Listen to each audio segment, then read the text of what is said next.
देखिए राजेश जी, दिशा बैठक एक महत्वपूर्ण बैठक है जिसमें भारत सरकार की 100 के लगभग स्कीम्स हैं।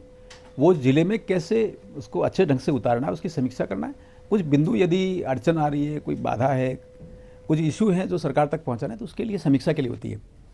और बढ़िया जैसी बैठक सूचीबद्ध हुई 29 दिसंबर को हम लोग डूंगरपुर में थे। स्वाभाविक रूप से हमारी वहाँ जो भूमिका है इसको समझना बहुत महत्वपूर्ण है। सांसद उदयपुर लोकसभा क्षेत्र का एक भाग आसपुर विधानसभा भी है जो डूंगरपुर जिले में पड़ती है।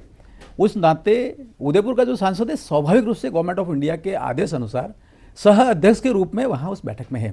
और बैठक में जब चर्चा शुरू हुई तो अध्यक्षता राजकुमार रोज जो बीएपी के नेता हैं वो कर रहे थे। मैंने देखा मोटे तौर पर 10 से 15 मिनट तक बैठक जब चली तो बैठक के जो एजेंडा बिंदु उस पर नहीं आ रहे, अनावश्यक टीका टिप्पणी। और मुझे यहाँ तक ध्यान आया कि पूरी बैठक को केंद्र कर रहे थे वहाँ के हॉस्पिटल है और हॉस्पिटल के बारे में पार्किंग कैसे हो रही है। यहाँ तक कि वो आंगनबाड़ी में जो बहनें काम करती हैं, बड़ी संख्या में पूरे जिले में पोषण का काम करती हैं, सेंट्रल की स्कीम को तरह तरह उतारती हैं, उसके बारे में कहा कि वो तो सारा पोषण जो है वो गुजरात की तरफ स्मगलिंग कर रही है। ऐसे इस तरह के विषय आने लगे।